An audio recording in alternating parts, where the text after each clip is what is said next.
All right, mishpatim. Is But we're not actually talking about mishpatim. what is it? It's a trick. We're not talking about mishpatim. I know Ha! We conned you. It's a bait and switch. This week is a special week because this week we take out two Torahs. Two for the price of one. We You've do only the got week. 4 or 5. How many of you? So we're going to read the portion of the week, which is mishpatim, and then there is a custom on the Shabbos before Rosh Chodesh Adar, we read the portion of Shekalim. A little background why. So in temple times, every male over the age of 20, which is suitable to go to the army, had to give a half-shekel tax. You know, surprisingly, I have 2 Israeli half-shekels that date back to temple times. They're probably replicas, but there's 2 of them sitting on my desk right now. Probably. Well, those coins would be very, very popular coins because every single man had to give a half-shekel coin every year. It was a tax, and you had to give it. It wasn't. Not as big as a dime. It wasn't a voluntary. It doesn't make a difference what your income status was. It was a mandatory tax, a mandatory donation. And this was due Rosh Chodesh Nisan. So they started announcing it, putting up posters and telling everybody, listen here, guys, start making sure you have to realize no one carried cash back then. They all credit cards. The old credit cards, or Apple Pay. Everything was Apple Pay, exactly. So my friend was in town also, so I met him for coffee. So we're talking about our kids spending money. It says it went from the kids spending on the credit card, which is easy, but now with the Apple Pay, we both had to do the same thing. We had to delete the Apple Pay from our kids' phones because you don't realize how much you're spending. Click, click, click, and there's no more action of taking out the wallet. There's no delay. You just instant. So the announcements were done Rosh Chodesh Adar, starting Rosh Chodesh Adar. It was voluntary. Then Rosh Chodesh Nisan, they said, listen, if you don't give it, we're gonna, we can, We're gonna pull it out of you. pull out of your account or your teeth, whichever. So that's why, to remember this, on the Shabbos before Rosh Chodesh Adar, this is the first of 4 special readings. The Shabbos before Rosh Chodesh Adar, we read the portion of Shekalim. So today's class is not going to be on the portion of the week, on the Torah portion of the week. It's going to be on the special portion, Shekalim. Yeah. 68 BC. What was that? 68 BC? Yeah. I don't know. Could be maybe, are you sure 68 of the common era? Some people say the temple was destroyed 68, 69, 70. That's the date given. Okay, the reason I'm asking is the card that was with the half shekel said something about 68. Maybe it is CE. Well, it was very tumultuous time then. Events don't happen just like this. There were events that led up to the destruction of the temple. So last 100 years or so of 50, 100 years before the temple is destroyed, there's a lot of turbulence in the Jewish community.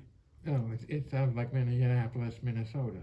Don't worry, they kicked out the Ice Age, so everything's okay, right? Okay, so you guys know what FOMO is? What is FOMO? full moon? FOMO, F-O-M-O. Oh, yeah. Fear of missing out. Yeah. Yeah, you've heard of that. You never heard of that expression before? They do that it's one of the abbreviations like TL, DR, Yeah, these days everything's abbreviations because we're very short on time, so you can't actually say the words. But one of the things that people struggle with is, I don't want to be overcommitted here because if I'm committed here, I'm going to lose out over there. And why are we so afraid to be committed here? Because just in case it's not good. I don't want to get burned and get stuck. So, as an extreme example, people say, why get married and be stuck with this person for who knows how long? What if it's not the right person? So, so this way, you're not sure how much to emotionally give. So we're always like, I like it, but I don't like it. But sometimes there's something grabs our attention and pulls us in and draws us in. So how do we know when something is good and we should double down and we should stay? I feel like we're doing poker night here, right? Double down and stay, split the pot, or right? Am I saying poker terms or something? No. And blackjack, and when does commitment a wise thing? When is it a good thing and it's not a weakness? And what do we lose when we're always our mind is halfway out the door? And this is the question for discussion. Have you ever held back from fully committing to something, not because it wasn't worthwhile, because you wasn't sure it was going to last? What did you gain from the calculation, and what might you have lost? All right, let's go. So, talking about committing or donations or mandatory tax, today we learn about the half-shekel, which is from a portion very close to this week's portion. We're in the portion of Mishpatim, which is sort of halfway in the middle of the book of Exodus. So you have Mishpatim, then next week is Teruma, then Tetzaveh, then Kisisa. So in three more portions, we're going to read the beginning of Kisisa. Says Hashem tells the Jewish people, tells Moshe to count the Jewish people. Now, we learn out from there that Hashem does not want or not allowed to count you guys. I'm sure you know this. You're not allowed to count people directly. You don't go 1, 2, 3, 4. It's a bad omen. Why? Because when you do that, you're saying one. You're singling that person out. You're sort of putting the spotlight on that person, and you're magnifying all their imperfections. So it's brought down, explained at length in Medrash and Kabbalah, that it brings bad omen, it brings judgment, it brings plagues. Hashem tells Moshe, you're not allowed to count people directly. You have to count them with something else. So what does he tell them? So he says, text number 1, this is the half-shekel coin. So that's a modern half-shekel. That's a modern half-shekel, I guess. Yeah. I mean, I don't know how much they still use it, because everything in Israel is so expensive. It's like the penny. It's a half penny. It's half a dollar. Well, now well, a dollar. It's 1/3 of a shekel is 1/3 of a dollar. Right. So a half shekel would be 1/6 of a dollar. Right. So, Okay. So yeah. So 20 cents roughly. Yeah. But now the shekel's very strong. I think it might even fall to less than 1/3. It's very strong. And actually, the politics are saying it's getting too strong. The Israeli shekel. They're saying they might need to bring that down. Anyway, so Hashem tells Moshe that everyone has to give, and this is what he says: everyone who passes before you, you can't count them. They give a half shekel, and then you count the half shekel. And how much is a half shekel? So he says a whole shekel is 20 gera. And how much is a half shekel? So obviously 10 gera. Who has to give it? Everyone from 20 and up. And doesn't make a difference your income status, your tax bracket. The rich give the same, the poor give the same. Everyone has to do. Now, what would they do with the silver? So it depends. The first time they give the tax, like you see on the screen, they needed a lot of silver in the beginning. It wasn't just money. We're going to learn next week. There were 13 categories of donation that they needed to build the temple. They needed gold and silver and copper. Silver was used, I know it's been a year, but if you remember, they had the wooden walls, and they went into silver sockets. Mm-hmm. So each beam had 20 sockets. Each beam had 2 sockets. Sorry, there's 20 beams on the right, 20 beams on the north, 20 beams on the south. That's 80 sockets. Then you had 8 beams in the south side. Sorry, in the west side. Yes, north south. 8 beams in the west, and then you had all the courtyard. You needed a lot of silver. So the first time you see in the screen, the first time they use it for the beams, and then the annual collection, because it was due, like I said, Rosh Chodesh Nisan. What did they use it? They used it to pay synagogue expenses, mortgage, lights. No, I mean getting internet connection is expensive. Exactly. And the rabbi needs to watch the Olympics. You can't just do it on 480. That's part of the lease. You can't do it on 480. The rabbi needs 4K. There's standards here, right? No, but seriously, the oil for the menorah, the incense, the animals, the upkeep, all that was paid by the half shekel. And the Rambam says, as you can see in text number 2, interestingly enough, the custom is, I think it even goes back to temple times, you have to give a half of the currency. So the shekel is a certain weight, right? The word shekel actually means weight. It's a silver coin, but it's weight. So let's say whatever the value, let's say a half a shekel was, let's say 50 cents, okay? You live in England, where the pound is stronger than the dollar, or the pound is stronger than the shekel, right? So in Israel, you give a half a shekel. Well, let's stick to modern times. Half a shekel, you calculated was about 20 cents. In America, how much do you give? 50 cents, even though it's more than the half shekel. Let's say the half shekel was, well, if in Israel from those times, the ancient times, was at $3. It was worth $3 of silver. But and you lived in America, you'd give 50 cents. So that's what Maimonides says in text 2a. You give half of whatever the modern currency or whatever you are. He says, when the common currency was a darkon, everyone gave a selah, half a darkon. This all depends on inflation, fluctuation, and whatever it is.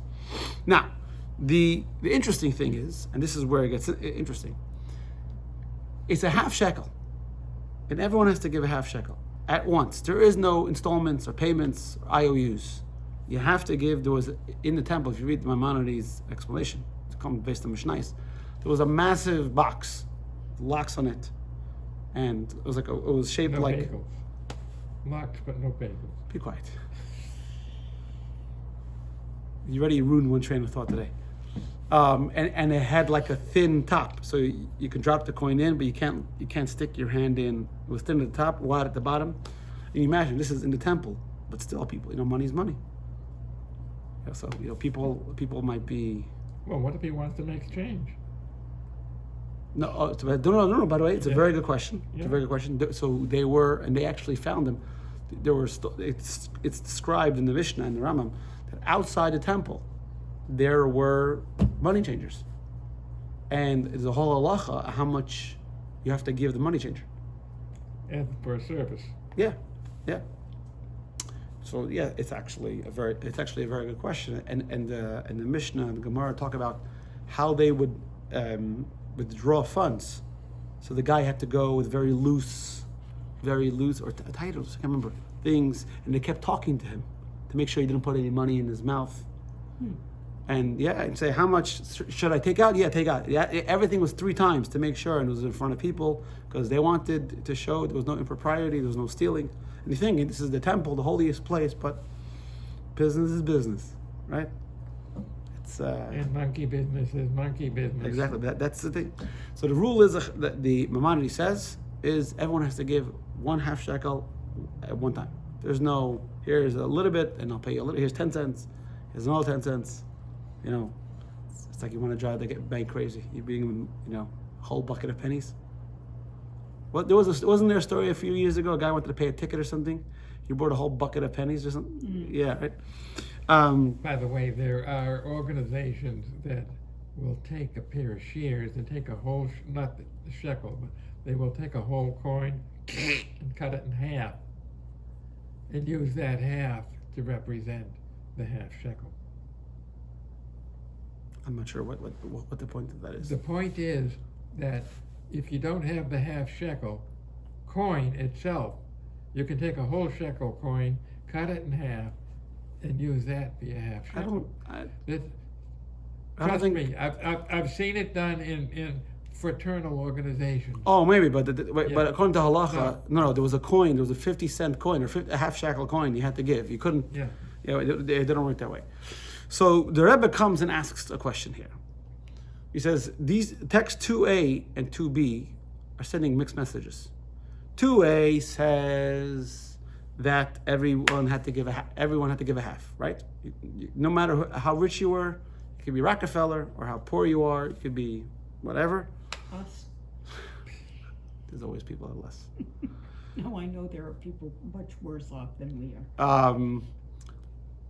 everyone had to give a half, which represents incomplete, right? And then Maimonides comes and says, but you have to give a complete half. You can't do installments. If it was about pieces, half, then what do you care how you get to the half? Just remember the old Spanish currency, doubloon, pieces of 8. okay. Remember pieces of 8? What they did was they take the coin, they cut it in 8 pieces. In that one piece, the piece of 8. Okay, fine. That's all. How? That's ancient history. But then the coin actually represented value because they were made out of silver or they were made out of gold. Over here they were also made out of silver. No, what the Rebbe is questioning over here is the messaging. On one hand, the Rambam is saying the message he's saying it's all about pieces. It's all about half, right? On the other hand, he says it has to be a complete measure, a complete half, whatever it is. So what's going on? So let's get into it. And especially, the Rebbe continues with the question. He says everything in the Beis Hamikdash had to be whole. Look at text number 3, page 92. If one of the vessels in the temple were incomplete or whole or chipped, you couldn't use it. And when they're sanctified, you have to fill them up. Mm-hmm. So we like full things. What's with the half? So the Rebbe goes on to explain. It's very interesting.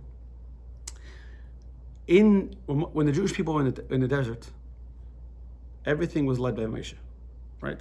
And sometimes Moshe had to summon the Jewish people. Sometimes he only summoned the rabbis. He only summoned the heads of the tribes, right? So Hashem tells Moshe to make 2 silver trumpets. This is in many is Bar Mitzvah Parshat. Parshat Ba'al Leischa. Hashem tells Moshe you have to make 2 silver trumpets. Now, if you look at the word, let's go over here.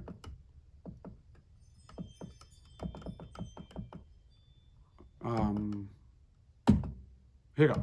So if you look at the word chatzoisres, it has the word chatzi. You see, in the beginning of the word is chet, tzadik, chatzi. See, chatzi means half. And the second word, the Maggid of Mezrich, the second Chassidic master, student of the Baal Shem Tov, says when Hashem tells Moshe to make shtei chatzoisres, 2 trumpets, you take the word chatzoisres and you split it into 2. You should make 2 half forms, and when you put them together, you have a whole form. Now, what are the 2 forms? So now let's look at text number 4. It says the word Adam is made up of, Adam is spelled Aleph, Dalid, Mem. It's made up of Aleph, Dam. Dam is blood. This is text 4. Dam is blood, right? First plague, we're coming close to Pesach. Dam is blood. Dam Zevadeya. Right. So Dam is blood. What's Aleph? Well, Aleph is 1. What does 1 represent? 1 is Hashem, like the famous song. 1 is Hashem, right? Hashem Lakeinu Hashem Echad. 1 is Hashem. So what the Maggid of Mezrich says is what's going on over the 2 forms are you have 2 halves. Everyone, you have the 2 halves. You have the Aleph, which is Hashem, and you have the Dam, which is blood, man. Which is man, which is to tell you that there are 2 halves. A person as great as you are, and as fantastic as your mother made you think you are, everybody's incomplete. Nobody is whole. We need the Hebesher, and Hashem decided to invest in us. So I don't want to use the words He needs us, but Hashem loves us. Hashem needs us, and we need Him. And you have this idea. What's a human being made of? Human being is made of 2 parts: body and soul. The body can't do anything without the soul, and the soul can't do anything without the body. Right? Without the soul, the body's not animated. Without a body, the soul can't do any mitzvahs. Right? So they're interlinked. Look at what the Shalah. They're codependent. Yeah. So he says in text number 5, he says it's known that the Yiddish and Neshama are part of Hashem above. We learned this in Tanya. This is chapter 2 of Tanya. They're chelik elikam imal. They are part of God. The Alter Rebbe added the word mamish, literal. It's not figurative. This means it's literally a part. It's like a piece that is separated from a large utensil, which is identical to and part of the utensil which is separated. There's no distinction between the smaller part and the larger part, except the utensil is the whole and larger, and the separated piece is a part and smaller. Otherwise, they have the same material. Similarly, there is no separation difference between the soul and Hashem, except that Hashem is the whole, encompassing, and the slight and the soul apart. So it's not that the neshama is joined to Hashem. We're joined, we're glued, intertwined, merged, or am I using enough adjectives to drive home the point? The idea is we're part. What does a part means? You're one. And you have this in two ways. So number one, you have that the body, you have the analogy of two parts, you have the body and soul, but that's not. Those are joined, right? The body and soul are not actually one. But then you have the soul, which the soul is actually godliness. So when a person involves godliness in his life, Eibishter in his life, he's complete because he's only a half. It says, by the way, that what is God, man or female? What is God, man or woman? I don't know. Neither. Right? Godliness has male components, female components. Kabbalah explains that is a neshama male or female? It's neither. A neshama has both. A neshama is part of God. So when a person is born a man, he has the male components. Character traits of the neshama. The woman has them. So when two people get married, it's not two different neshamas. It's one neshama coming together. That's what it says. Therefore, a man will marry his wife and become one, because it's actually it's two different parts of the neshama now being represented. Want to say something? I was thinking, you say that each soul has both components. One will supersede the other, to be male or female. What do you mean by supersede? That means express itself. I so am male, so my male part of my neshama is expressing itself. So you're neshama. So you have a half neshama, I'm trying to say. Oh, you're saying it's only a half. Right, that's what I'm trying to say. Okay. Everyone. I thought you said every whole neshama starts out with two. Yeah.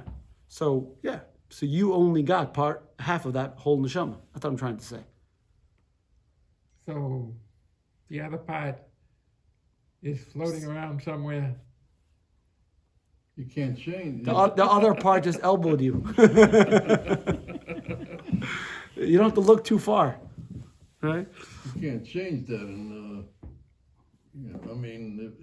not religiously. I mean, you can't change a man through it. You can't change. You can't change what you are now, without getting too political. No. No. This question was The question was raised to the Rebbe and to different halachic authorities. The Rebbe didn't consider himself a halachic authority. The Rebbe was a teacher. It wasn't a. The people do feel uncomfortable with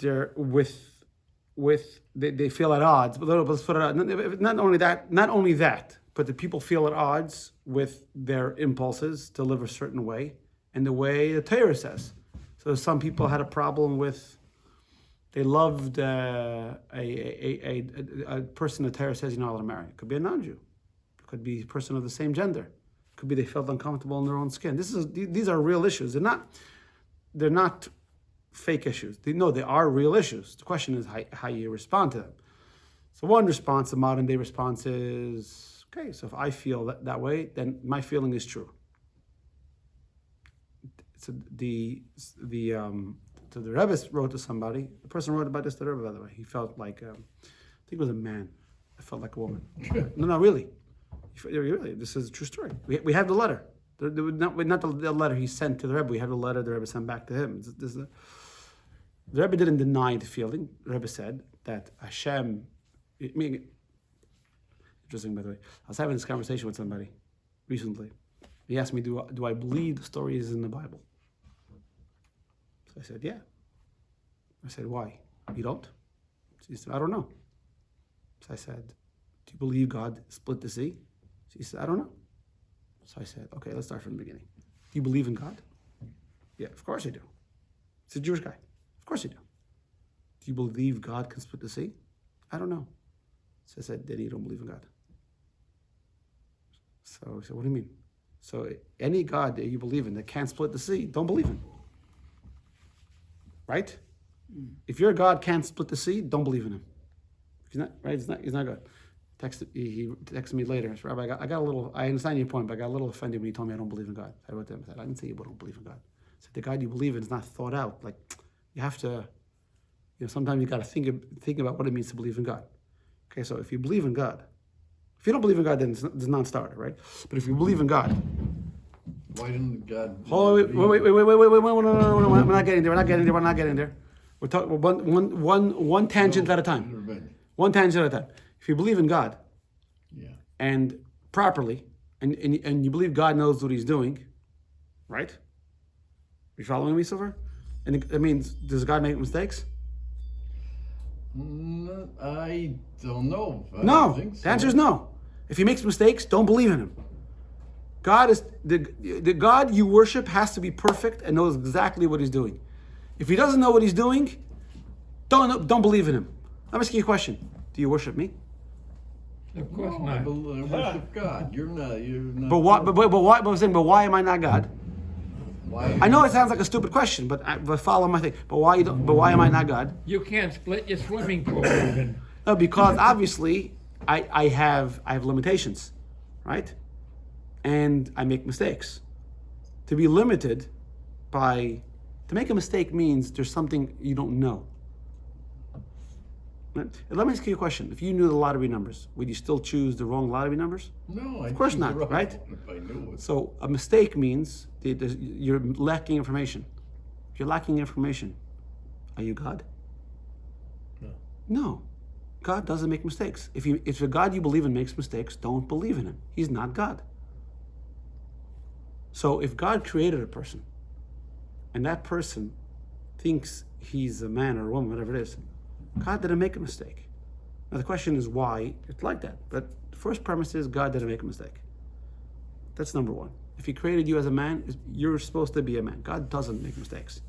Now, why a person has to struggle with this thing, that's a separate question. It's a theology question.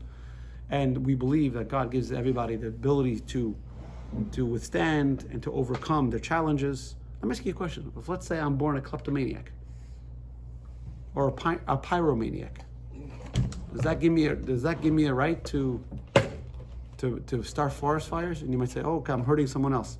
But forget the implications of my actions. Obviously not, right? Meaning, just because you are predisposed, and we do believe, by the way, that people are predisposed to certain. It is in Gemara. People are predisposed to certain behaviors. The Gemara says that if a person is born in a certain month, certain times, they're predisposed to certain behaviors. Doesn't mean astrology. Yeah, it's in the Gemara. So, but it's in the Gemara. If a person is born in August, they're predisposed to spilling blood. The Gemara says, that means he can become a murderer. The Gemara says, no, he can become a doctor, a surgeon. Or a dentist. Become a moil or a shochet. Meaning, just because you're predisposed to a certain activity doesn't give you the green light to act as you please. And definitely doesn't mean God made a mistake. That's how we got to this point. I don't know. Anyways, so the point is you got to know that you are incomplete. Every person is only a half. Everyone is a half-shekel. So Hashem tells Moshe to make the 2 silver trumpets, and the word trumpets you were here is made up of half a form. Chatzotzeros is chatzi tzura, half a form. But Hashem is trying to tell Moshe, to tell the Jewish people to remember, as great as you are, you need me. You need me. It's a healthy relationship. Imagine a relationship or a marriage where one spouse does everything and the other spouse doesn't do anything. That's a healthy relationship. Relationship means there's interdependency, right? I do things for her, or she does things for me, right? Should be. So, okay, it's not a perfect example because God doesn't need us to do anything for Him. He asks us to do something for us. Like when I send my son, could you go upstairs and get my slippers? But I can't go upstairs and get my slippers? Of course I can. But it gives him the opportunity to just do something for his father, and it helps forge a relationship. And I'm lazy. Anyway. It was a non-religious world. I mean, I don't know, but they said, oh, a lady has a great job making $200,000 a year. Then she decided, I don't need the man because I'm making the money anyways. That's the theory. No such That's thing. the ideas. Any person who thinks that the other person in their life is just for money, they don't know what a relationship is. Yeah. So imagine I'm your friend only because you're rich.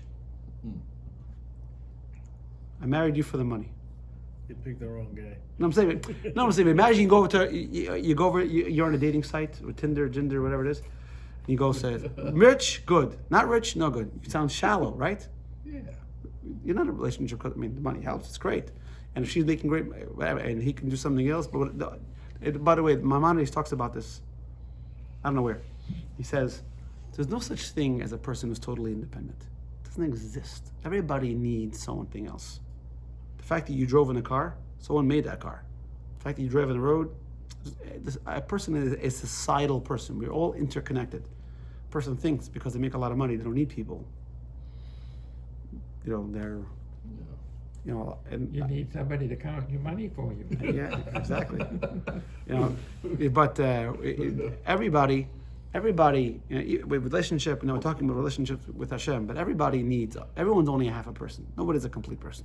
I don't care how smart you are and how accomplished you are. Everybody is only a half a person. No one's complete. That's what the Rebbe says, text number 6.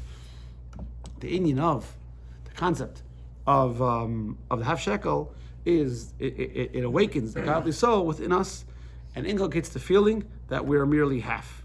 And as long as and we long to desire and to have our sorry, not all, yeah. And we long to desire to unite with our other half. So now we're talking about we're talking about should we be fully committed or not? So when you come to a relationship, right? Let's say a family, right? With your wife, with your kids, you're all in. You have to be, right? If you're not all in, then it makes parenting very hard, right? You got to be. Imagine the baby wakes up at 3:00 in the morning. No, sorry, not tonight. Tonight, the old joke. The couple brought a kid home. Baby was crying, and they're waking up, and they said, "Listen, it doesn't work." They were both waking up, so they decided to make an arrangement. For 6 months, she'll get up in the middle of the night, and then the next 6 months, he'll get up. What's going on, and she's counting down the days. Finally, 6 months are over of her sentence. It comes the night, and the baby starts crying, and he's laying there. And all of a sudden, Barbara, she elbows him. He says, "Can I help you?" The baby's crying. So, it's your turn. So, did I tell you how to do your job with those 6 months? Don't tell me how to do my job. Right? So it doesn't work that way. When you Yeah, but he never heard them crying. neither did I. By the way, it used to be one of the things Cheryl would drive. What does it mean you don't hear them crying? She used to think I was making it up. I was faking. I didn't want to get up. I said, no, I really. Yeah. So that means you can call yourself. Well, let's talk about the biological connection, the parents, because he says you can call yourself a bad father, a bad son, this and that. But you can never sever the connection. You can never cut the connection between you and your siblings. There's a verse in Song of Songs. King Solomon says, talking about the love between a young man and a young woman, which is a reference between the love between Hashem and the Jewish people. So the young man comes to the young girl's house and he wants her to open the door. He says, "Pischili achoisi reyasi," open for me, my sister, my beloved. And he says, why those two things? Because there are two types of love. Chassidus talks about this at length. Two types of love. There's inherent and generic and embedded love, and then there's developed love. You're connected to your sibling no matter what. could like him, you could hate him, but you're definitely not separated. Right? Whatever it is, to your sibling, right? You can't change your kid. You can't change your kids, and you can't change your brother and sister. They can drive you crazy, and you could love them, and they could drive you crazy. But you can't be indifferent, because they're your parents, and they're your brothers and sisters. They're kids. It's just the way it is. Then you have the manufactured love. Manufactured love is for your spouse. Why is it manufactured? Because before you met them, you had no idea who they were. You didn't love them. You don't know them. I tell people, if you would have asked me before I met Cyril, would you marry Argentinian? Argentina. Why would I marry an Argentinian? Like growing up in Brooklyn, who are you going to marry? I don't know, someone from Brooklyn probably, right? If you're lucky. Yeah. I don't know, someone from Crown Heights, right? I don't know. We spoke about, would you marry an Israeli? Would you marry a Frenchie? Would you marry an English person? You can marry an Eskimo. Yeah, exactly. You know what I'm saying? But meaning, it's a developed love. It's a manufactured love. So You hear about the two melons that got married? These two melons got married. Millers? melons. Melons. You know Melons. why? Why? 'Cause They can't can't elope. Okay, the jury. Okay, guys, please don't. Anyway, no, get out. So the first level is a Jew has is we spoke about this in Tanya. It's Ava Mitzvah. It's hidden, embedded love. It means whether we spoke about a Jew is a Jew is a Jew. You can't un-Jew yourself. You can't sever the connection between you and your brother. You can't. You could be embarrassed of your father and everything else. I went to New York for a bar mitzvah. It was in the 20s. So I have a hat, the fur hat they wear in Russia. I bought it in Ukraine. My wife and kids hate it when I wear that hat. They hate it. I love it because I'm warm, right? So the Sarah tells me, "Do you want me to get married? What do you? You can't walk around in public with that hat."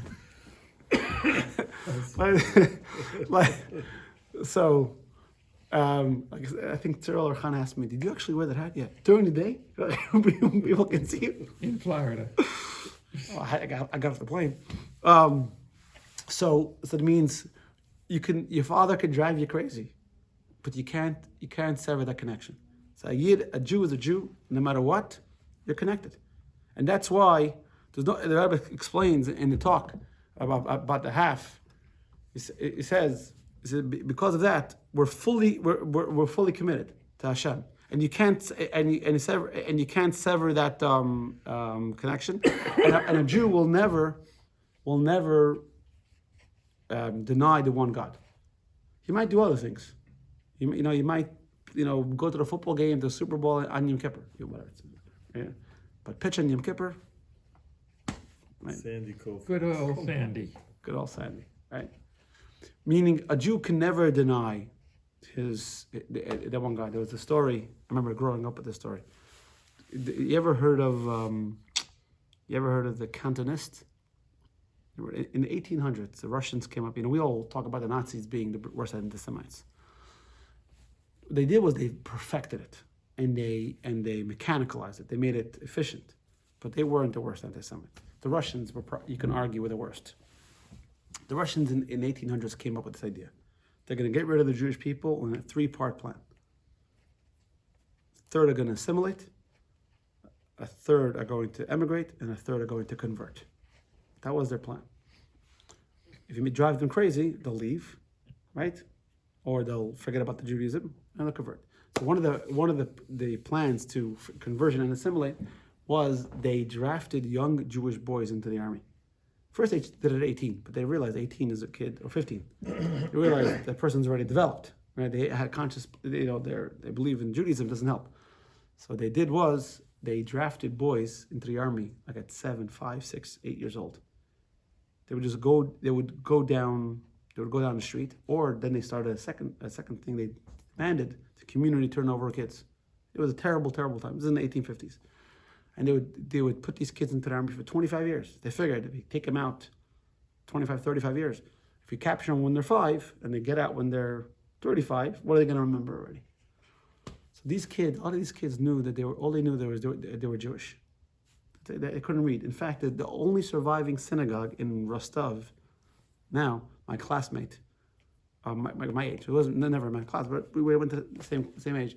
He's very big on Instagram. It's called Rostov Rabbi. The only synagogue that the Nazis and the Russians didn't destroy in Rostov. You know where Rostov is? South of Russia.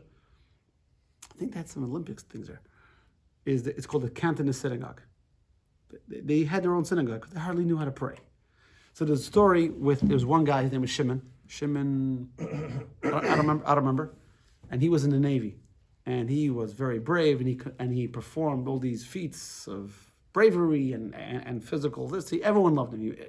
He was like the star pupil. One time, there came something that the Tsar news. The Tsar was coming to visit the base, so they cleaned the base. And as a show, Shimon went and without even pausing for breath, he climbed up to the top of the mast, and he jumped off the ship into the water, and he swam back with vigor to the Tsar. And the Tsar was so impressed and said, because of you, I'm going to raise you up to a very high, I think a general or brigadier general, something in the Russian Navy. So the guy says, sorry, but not only if you know this, I'm Jewish. And the rule was a Jew can have a position of power. So the Tsar said, okay, so you'll convert. And you won't be, and then I'll make you general. So he said, okay, before I'm going to do the act of bravery one more time. And he climbed up and dived into the water, and it was never seen again. Gave up his life rather than convert. And this guy didn't know anything. And then there are many stories because a yid cannot and will not sever himself from God. It can be.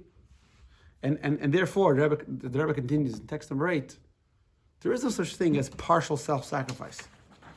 Self-sacrifice means you're totally committed, you're totally given over. And if it means, are those any of the coins there you recognize them? Actually, it doesn't look like that at all. No? No, I don't know. It's similar. Similar? Those. No, I don't know. It's not quite the same. You see the representation of what looks like a chalice?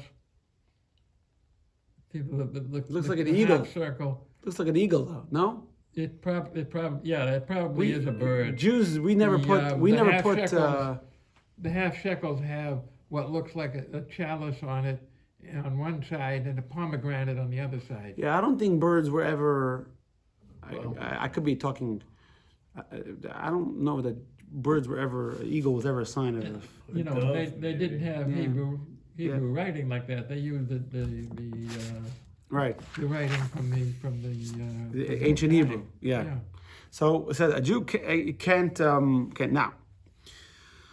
So what was the money? What was the money used for? Well, now we're going to bring it home. The money we said was used for two parts. Number one, it was used for where are we?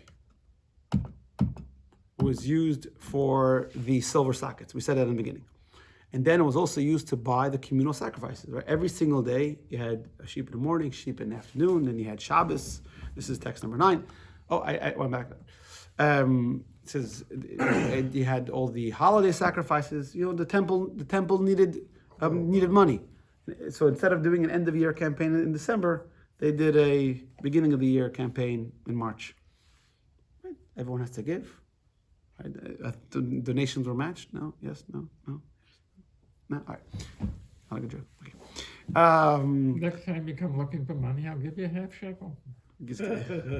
No problem. If you give me an authentic half shekel, I could probably sell it and make it, I don't know how authentic these are, but apparently the half shekel was so common a coin. It's not worth much.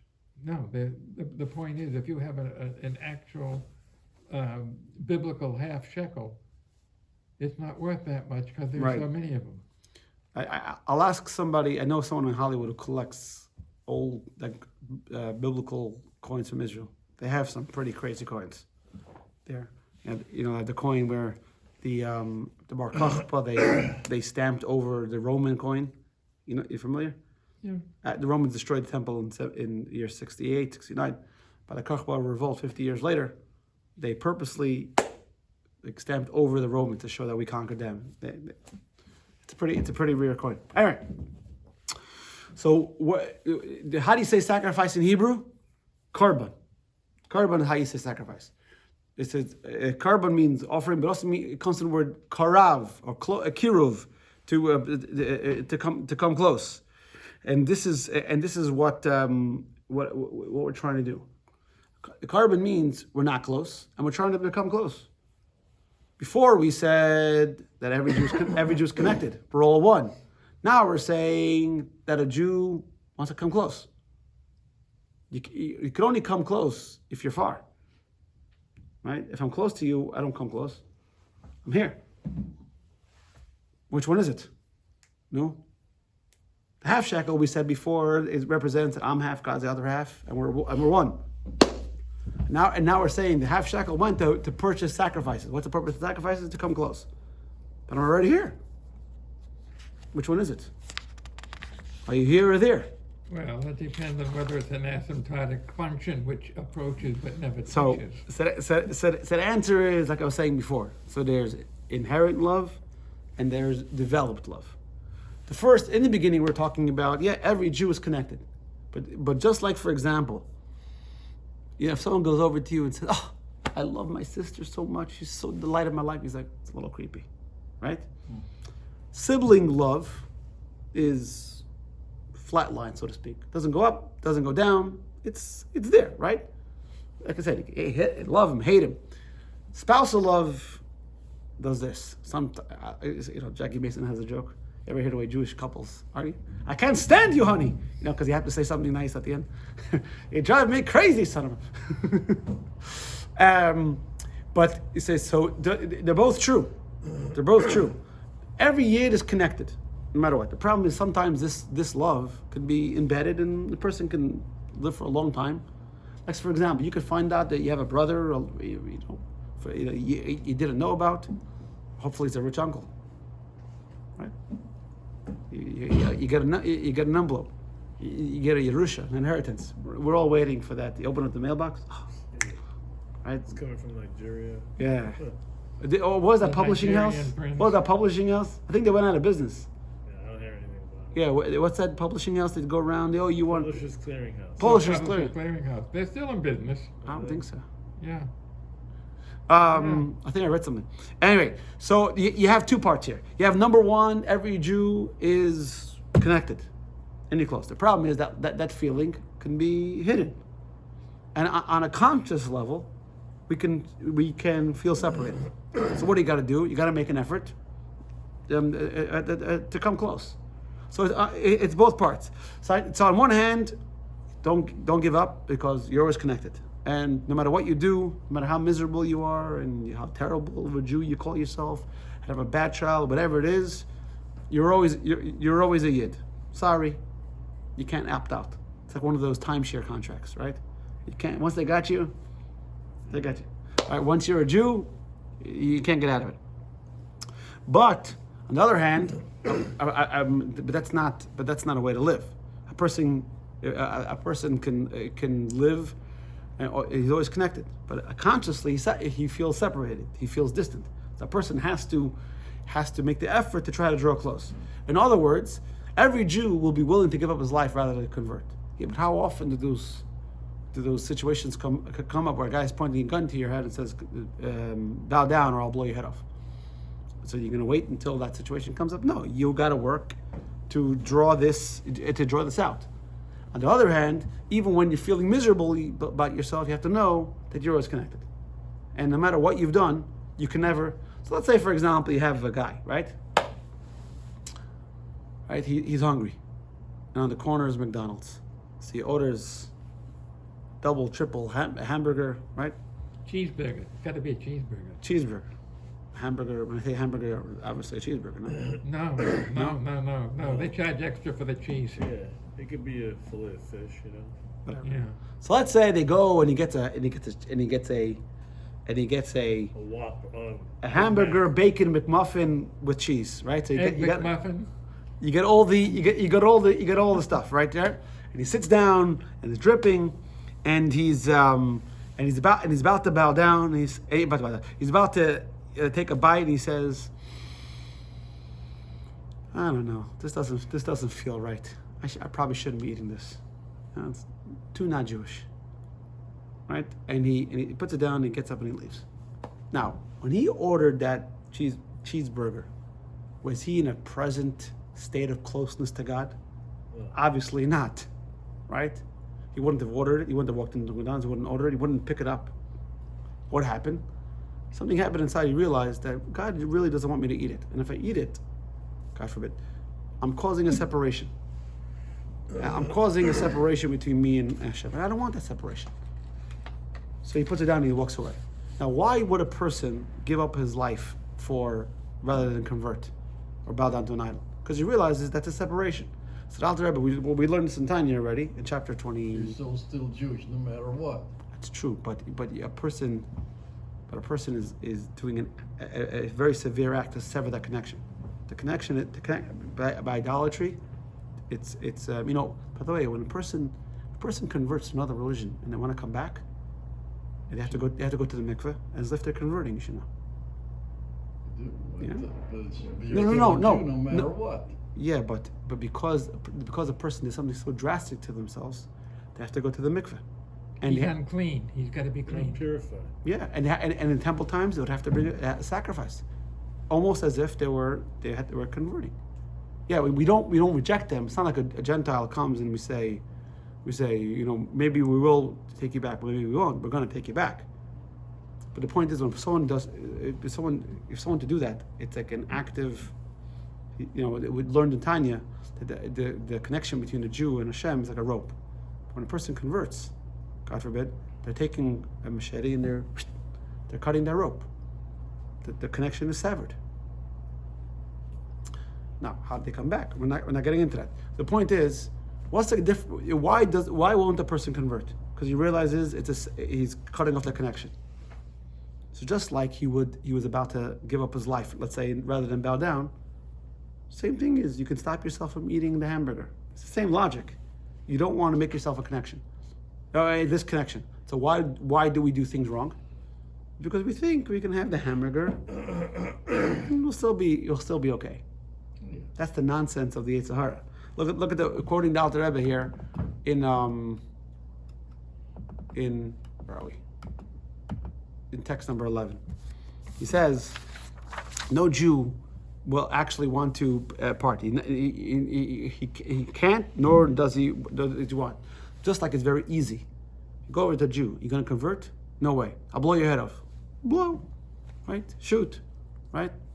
It's not even a question. But that's very easy. So, like one rabbi said, if it's so easy to die for Judaism, let's live for Judaism, right? Because we want to enhance that connection. And that's why the half-shekel, we said before, trying to come close, that means even a person who is, let's call him not the best Jew, not the most observant Jew, even he want to show that you also are half. Meaning, and what's the other half of you? The Eibishter. No Jew is rejected. That the Eibishter is waiting, Hashem is waiting for you to come back. And if you look at text number 12, very, very interesting, the Tzemach Tzedek, the third Chabad Rebbe, says, based on the verse talking about the half-shekel, when we read it the Shabbos, we're going to say, Kol ha'over al bekudim. Whoever passes by, because they're not allowed to count people, will put a half coin. The Tzemach Tzedek says, you can read the word oiver as kol ha'over, whoever transgresses, ala bekudim, on the laws. You can read it that way also. So even you see text number 12. Let's read what the Tzemach Tzedek says. It says, this is a deeper meaning. Those who pass by, it says, it refers to the 248 laws that correspond to the 248 divine attributes. It means that even those who are prepared to transgress Hashem's laws and turn their back are required to give a half-shekel. Every yid, even those prepared to transgress Hashem's laws, God forbid, must give the half-shekel, meaning they have to realize that their half and the other half of them is Hashem, and Hashem is always connected to them. And this is why, by the way, why do we celebrate a wedding? Why do we celebrate a wedding? That's what I got. Yeah, but the bird is not. The bird on a coin is not a Jewish sign. They probably just Googled. No, this Googled. doesn't, Souls. Yeah. no, there's no bird there. I know. Yeah, Saying the picture on the screen before. Then you have to. Why? So the idea is, we're saying before, that wedding is the two halves of one soul. It's the coming together. It's a joining of one, and that's why it's a happy event. So I don't know if it's connected, but the month of Adar is a joyous month. That's when we give the Half-Shekel. But because it's a time when we realize that we're coming together and we're united with our beloved. Hashem says, "Open for me, my beloved. I want to enter into your life. Let me in." And we'll end off with the story. Someone asked the Kotzker Rebbe, says, "Where is God?" He answered, "Wherever you let him in." So we are half. Hashem is half. Let's realize that we're dependent on Him. Let's get on His back, so to speak, and let's do things. Let's do mitzvahs to bring them to make our relationships closer, and realize the ultimate when Mashiach will come. Okay, key points. So every year, Yidden are required to give a half-shekel. Men are required to give a half-shekel. Reminds us that we and Hashem are two halves of one whole. And we're required to pay the half-shekel in full. Once we feel incomplete with Hashem, we can't hold back. We give everything without reservation. Ironically, number 3, giving a half-shekel makes a complete donation. If we're a whole shekel, we would feel we hold ourselves back, right? Everyone has to give half. They show that we're half. The donors come to the realization before they drew close to Hashem to suggest that we don't need to be overpious to achieve this mindset. You can attain even the threshold, even on the threshold of sin. You don't have to be perfect to realize you're codependent. If we focus on our oneness with Hashem and our willingness to give everything before we commence our transgression, then obviously. That Alter writes in Parak chapter 25 of Tanya, I think, that every sin is a small separation. No one wants to be separated. It becomes very easy to want to do a mitzvah and not to do an aver. Have a good week.